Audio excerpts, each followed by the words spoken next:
कहूँगी शुक्रिया। और इनसे सवालों जवाब का सिलसिला शुरू करेंगे। जैसे कि आपको बता चुके हैं कश्मीर में इलेक्शन होने जा रहा है और इस हवाले से तैयारियां जो है वो ज़ोरों पर हैं इस वक्त। और अब इस मंसूर साहब से पूछते हैं कि क्या इक़दामात और क्या तैयारियां चल रही हैं। सर, इस पर कुछ रोशनी डालिए।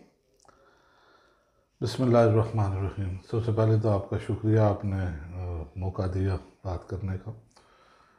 आज़ाद कश्मीर के इलेक्शन जुलाई में एक्सपेक्टेड हैं, फर्स्ट वीक में या सेकंड वीक में, और ज़ाहिर इलेक्शन कमीशन ने शेड्यूल अनाउंस करना है।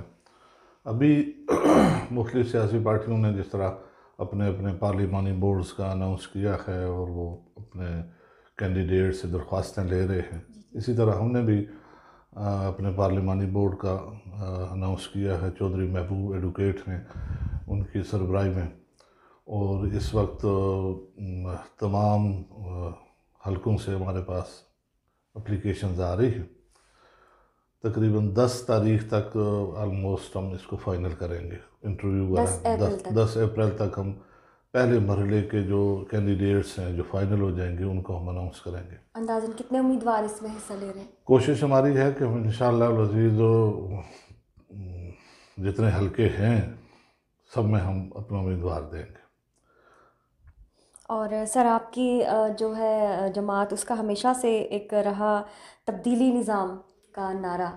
तो आपको क्या लगता है, कोई तब्दीली वाला निज़ाम आया है? आपने मतलब किन ऐसी वजूहात को सामने रखकर इस बार कश्मीर इलेक्शन में आप लोगों ने हिस्सा लिया और इलेक्शन लड़ने के बारे में सोचा? क्या ऐसी वजूहात थी? देखें जी, तब्दीली, इनकलाब, एक स्ट्रगल, उसके लिए हम गुज़श्ता कहने के 2-3 दहाइयों से कोशिश कर रहे हैं। हमारे कायदे मोहतरम डॉक्टर ताहिरुल कादरी साहब ने, आपको पता है कि धरने भी दिए हैं। जी जी बिल्कुल। और तब्दीली के हवाले से हमने मौजूदा गवर्नमेंट की सपोर्ट भी की है एक अंदाज से, ये जानते हुए भी कि ये जो निज़ाम है इलेक्शन का, ये वैसा नहीं है कि इसके ज़रिए से कोई इनकलाबी किस्म की तब्दीली आ सकती है। ये कायदे मोहतरम का ये नज़रिया है। आपको लगता है कि ये शफाफ निज़ाम ये नहीं शफाफ निज़ाम नहीं है, ये पैसे पे चलने वाला निज़ाम है। ये पैसे के ऊपर जो दौलत की, कहते हैं ना कि गज़ों से लोगों को नापा जाता है। इन हालात में जिसके पास पैसा है वो इलेक्शन लड़ सकता है, और जो गरीब है, बेशक कितना ही सलाहियत वाला क्यों न हो, उसके लिए शायद मुकाबला करना मुश्किल है। ये जानते हुए भी, लेकिन हम एक नज़रियाती जमात हैं और हमारी कोशिश ये है कि हम अपने लोगों को इस चीज़ के लिए तैयार करें कि वो इस निज़ाम के ख़िलाफ़ स्ट्रगल करें और इस निज़ाम की खामियां खराबियां लोगों तक पहुंचाएं। और एक वक्त आए कि नौजवान नस्ल, मर्द और ख़वातीन, पढ़े लिखे लोग जो मुतवसत तबके से हैं, गरीब तबके से हैं, वो बाहर आएँ और तब्दीली के लिए एक फ़ैसला कुन जद्दोजहद करें। तो इस इलेक्शन को हम एक बड़ी तब्दीली के लिए एक मौका समझते हुए अपने लोगों तक बात पहुंचाने के लिए हम इस्तेमाल करना चाह रहे हैं, और एक नई क़यादत कौम के सामने लेके आएंगे इंशाअल्लाह अज़ीज़। और ये अवामी तहरीक का इम्तियाज़ होगा कि हम बरादरी की बुनियाद के ऊपर नहीं, पैसे की बुनियाद के ऊपर नहीं, बल्कि हम सलाहियत और इखलास और मेहनत और स्ट्रगल की बुनियाद के ऊपर अपने लोगों को टिकट देंगे। और वो आप देखेंगे इंशाल्लाह। जैसा कि अवाम भी जानते हैं कि हमारे यहाँ पैसे के बुनियाद पे और बरादरी बुनियाद पे ही ज़्यादा सियासत में काम होता रहा है गुज़िश्ता। और इसमें कि कश्मीर इलेक्शन के हवाले से आपकी तहरीक का बुनियादी मंशूर क्या है, बुनियादी एजेंडा क्या है? देखिए जी, हमने मंशूर हमारा अभी प्रोसेस में है। पिछले साल का जो पिछले इलेक्शन में हमने मंशूर दिया था, इस दफ़ा उसके लिए हमने, हमारी कमेटी बैठी हुई, उस पर काम हो रहा है। लेकिन उसके मैं चंद एक खदोखाल में आपको बताऊं कि आज़ाद कश्मीर के अंदर बहुत सारे रिसोर्सेज हैं जिसका सही तरीके से इस्तेमाल नहीं हुआ। मसलन हाइड्रो का पानी एक बहुत बड़ा सोर्स है जिसके ज़रिए से, यानी आप अगर उसके छोटे छोटे डैम अभी बन रहे हैं, इस गवर्नमेंट ने, पिछली गवर्नमेंट ने भी कुछ किया है, गवर्नमेंट ऑफ पाकिस्तान पे, लेकिन इसके अलावा बहुत सारे रिसोर्सेज हैं कि बिजली फ्री दी जा सकती है। अच्छा, यानी इतनी बिजली पैदा हो सकती है कि हमारी जो प्रोडक्शन है ना, वो यानी पोटेंशियल है 54,000 मेगावाट तक की प्रोडक्शन की कैपेसिटी मौजूद है आज़ाद कश्मीर में। और आज़ाद कश्मीर की आपको बताऊं कि कितनी ज़रूरत है, सिर्फ 350 मेगावाट। बाकी सारी हम इसको बिजली को यानी एक सोर्स के तौर पे यूज़ किया जा सकता। दूसरी चीज़ यह है, आज़ाद कश्मीर का एक जो छोटा सा खित्ता है उसमें मेडिसिनल प्लांट्स हैं, यानी ऐसी जड़ी बूटियाँ हैं जिनको यानी समझ लें कि हम एक्सपोर्ट कर सकते हैं। आज़ाद कश्मीर के अंदर मिनरल्स हैं, संगे मरमर है, बेशुमार ख़जाने मौजूद हैं इन पहाड़ों के अंदर। और समझ लीजिए कि इसको एक्सप्लोर करके नौजवान नस्ल को रोज़गार फराहम करना, मैं समझता हूँ कि लाइफ स्टॉक के हवाले से है, बहुत सारी चीज़ें हैं। हम यानी उसके अलावा आप टूरिज़म को देखें, पाकिस्तान से यानी पिंडी से यानी करीब तरीन जो है एरियाज़ हैं, रावलाकोट है, तोली पीर है, पंजोसा है, इस तरह आज़ाद कश्मीर में बेशुमार जगहों पे यानी बिमर से ले के जनाब नीलम तक बेशुमार पिकनिक स्पॉट्स हैं। अगर उन तक हमारे कह लीजिए कि ट्रांसपोर्ट अच्छी हो जाए, मुआसरात का निज़ाम अच्छा हो जाए, सतह पे भी तो बैन अवी सतह पे हम जो है ना वो लोगों को अट्रैक्ट कर सकते हैं।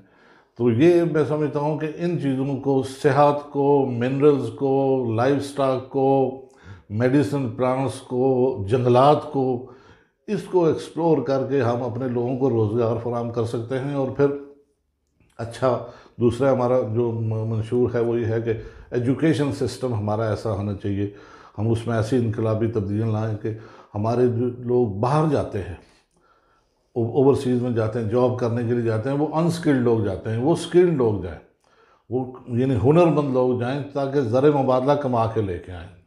तो यानी हम ऐसे इंस्टीट्यूट काम करना चाह रहे हैं हर डिस्ट्रिक्ट लेवल के ऊपर, टेक्निकल इंस्टीट्यूट के जो जहाँ से निकला हुआ यानी स्किल्ड वर्कर इंटरनेशनल लेवल पे compete कर सके, वहाँ जाके जॉब लेगा तो वो पैसे चार कमाएगा। इस वक्त वो 800, 2000, 1200 रियाल के ऊपर सऊदीया में काम कर रहा है। अगर वो पढ़ा लिखा हो, स्किल्ड हो, तो वही बंदा 5-5, 10-10 हज़ार रियाल कमा सकता है। तो कहने का मकसद ये है कि हमें एजुकेशनल सिस्टम को ऐसा बनाना है कि जिससे माशी हालत लोगों की ठीक हो, हमारे जो दीगर शोबा जात हैं उनको हम बेहतर करेंगे, सियाहत को।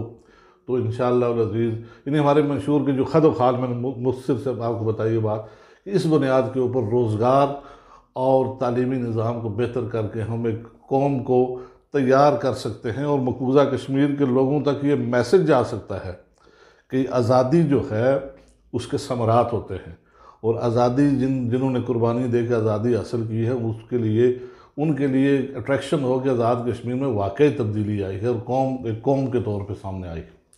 और सर, आपकी जमात के मंशूर में जैसे कि आपने ये सब चीज़ें बताई और नाज़रीन ने सुना कि कितने ज़्यादा वसाइल से अल्लाह तबारक व तआला ने कश्मीर को माला माल किया हुआ है, जिनके बुरोए कार नहीं लाया जा रहा और ये बहुत बड़ा लॉस हो रहा है। तो उसके अलावा आप क्या समझते हैं कि जम्मू कश्मीर के साथ साथ जो मकबूजा कश्मीर की आज़ादी के हवाले से भी आपकी जमात कुछ करना चाहेगी? बिल्कुल जी, देखें ये तो हमारा आज़ाद कश्मीर समझ लें कि बेस कैंप है मकबूजा कश्मीर की आज़ादी के लिए। हमारा बच्चा बच्चा उस वक्त तक चैन से सुकून से नहीं बैठ सकता जब तक मकबूजा कश्मीर भारत के चुंगल से आज़ादी हासिल नहीं करता। बिलाशुबा। अब आप देखिए कि इस वक्त भारत की 7 लाख से ज़्यादा फ़ौज मकबूजा कश्मीर में बैठी हुई है और वो उनको कंट्रोल नहीं कर सके। इसका मतलब यह है कि मकबूजा कश्मीर के लोग भारत के साथ नहीं रहना चाहते। जब नहीं रहना चाहते तो फिर उसके लिए पूरी उम्मत मुसलमा को इस वक्त ज़रूरत है कि पीछे खड़ा हो। तो हमारा मंशूर के मैं आपने पूछा था कि हम क्या करेंगे, हमने एक प्रोग्राम बनाया है कि मकबूजा कश्मीर के जो लोग बैरून मुल्क हैं, जो आज़ाद कश्मीर के जो लोग बैरून ममालिक में हैं, उनको हम तहरीक आज़ादी कश्मीर का सफ़ीर बना के, एम्बेसडर बना के हम उनको डिक्लेयर करेंगे कि हर बंदा इस अंदाज से काम करे कि वहाँ के पब्लिक से रब्ता हो। देख, गवर्नमेंट्स के जो होते हैं ना वो होते हैं इंटरेस्ट होते हैं, लेकिन पब्लिक के इंटरेस्ट नहीं होते। पब्लिक जब खड़ी हो जाएगी, यानी मैं चाहता हूँ कि हम पूरी दुनिया के अंदर जहाँ जहाँ हमारे 10, 20, 30 लोग हैं वो मिलें, वहाँ के पब्लिक के साथ इन्वॉल्व हों और कश्मीर के हक़ में वो लोग आवाज़ उठाएं। जब पूरी दुनिया से आवाज़ उठेगी, पब्लिक आवाज़ करेगी, तो वहाँ की MPs जो हैं, जो पार्लिमानी मेंबर हैं, वो भी बोलेंगे, और जब वो बोलेंगे तो ज़ाहिर है गवर्नमेंट भी बोलेगी। तो यानी कश्मीर के लिए एक ओवरसीज़ कश्मीरियों को और पाकिस्तानियों को में मिल के एक बड़ी कम्प्रिहेंसिव और एग्रेसिव मूवमेंट चलानी पड़ेगी कि जिसके नतीजे में पूरी दुनिया से जब आवाज़ उठेगी यानी और पब्लिक की आवाज़ उठेगी तो आप देखेंगे कि इंशाअल्लाह अज़ीज़ कश्मीरियों के हाथ में वाकई बहुत खूबसूरत बात की सर आपने, और मुझे ज़ाती तौर पे भी ये बात सुन के बहुत खुशी हुई कि वाकई अगर ये बैनुल अक़वामी सतह पे जहाँ जहाँ ओवरसीज़ कश्मीरी हैं अगर ऐसा हो जाए तो ये पूरी दुनिया में कश्मीर की आज़ादी का पैगाम भी गूंजेगा और इसकी आवाज़ भी गूंजेगी इंशाल्लाह। और इसके अलावा सर आपसे ये पूछना चाहेंगे कि आपकी जो जमात है इलेक्शन लड़ रही है वो इनफरादी तौर पे लड़ रही है या किसी जमात के साथ उसका इत्तेहाद है या आइंदा चलकर इत्तेहाद कायम होने के कोई इम्कानात है? देखिए सियासत में ये इत्तेहाद और ये चीज़ें तो इनकी बात इम्कानात तो मौजूद होते हैं, लेकिन सर दस्त हमारा किसी के साथ कोई इत्तेहाद नहीं है। हम इंडिविजुअल यानी अपनी ज़ाती पार्टी की हैसियत से लड़ रहे हैं और हम एक नौजवानों की पढ़े लिखे नौजवानों की एक लाट सामने ला रहे हैं जो इंशाअल्लाह अज़ीज़ तमाम सियासी जमातों के लोगों के लिए कंपैरिजन होगा कि आप देखें कि हमारे लोग गरीब ज़रूर होंगे लेकिन नालायक नहीं होंगे, गरीब ज़रूर होंगे लेकिन ये नहीं समझ लें कि वो रवायती सियासतदान नहीं होंगे, वो इनकलाबी होंगे और अपनी कुर्बानी देकर इस कौम के लिए यानी खड़े होने के लिए तैयार होंगे इंशाअल्लाह अज़ीज़। सर दस्त तो हम पार्टी की बुनियाद पर लड़ रहे हैं, आगे देखें क्या होता है। अच्छा, कश्मीर के अवाम का तो ये कहना है कि जितनी भी जमातें यहाँ इलेक्शन लड़ती रहीं या इक़्तिदार में आती रहीं हमने उनको भरपूर इलेक्शन भी दिए, उनके साथ हर किस्म का ताउन भी किया, लेकिन उसके बदले में उन्हें कुछ नहीं मिला। वो उसी तरह से तमाम बुनियादी सहूलियात से बुनियादी अपने वसाइल से भी महरूम है।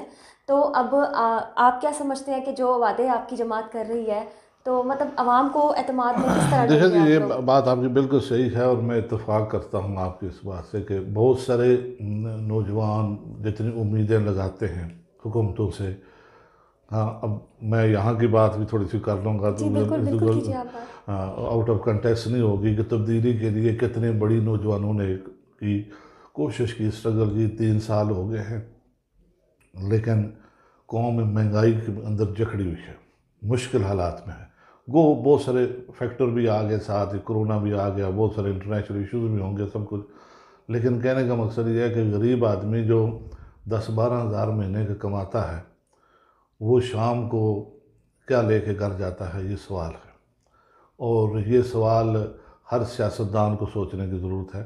तो आज़ाद कश्मीर भी ज़ाहिर है पाकिस्तान से मुख्तलिफ नहीं है, जो कुछ यहाँ होता है उसका रिफ्लेक्शन वहीं पड़ता है। असल में ज़रूरत ये है कि करप्शन का ख़ात्मा हो और वो जो करप्शन का पैसा है वो जाए अवामी वेलफेयर के ऊपर। दूसरी चीज़ जो पाकिस्तान में है वो जो कर्ज़े हैं, जो कर्ज़ों का जो सूद जाता है तो वो ज़ाहिर बात है कि अवाम का पैसा जाता है, वही टैक्सेस का पैसा सूद की शक्ल में निकल जाता है, डेवलपमेंट के लिए कुछ बचता ही नहीं। तो अब यहाँ पे एक तो लॉन्ग टर्म पॉलिसी की ज़रूरत ये है कि हम कर्ज़ों से निकल कर डेवलपमेंट की तरफ कैसे आए, इसके लिए 10-15 साल का टाइम चाहिए। लेकिन शॉर्ट टर्म ये है, चाहे वो इमरान खान साहब की हुकूमत हो या आज़ाद कश्मीर की किसी में भी हुकूमत हो, एक्सक्यूज मी, लोगों को रिलीफ देने के लिए कुछ ना कुछ आपको सब्सिडाइज चीज़ें देनी होंगी।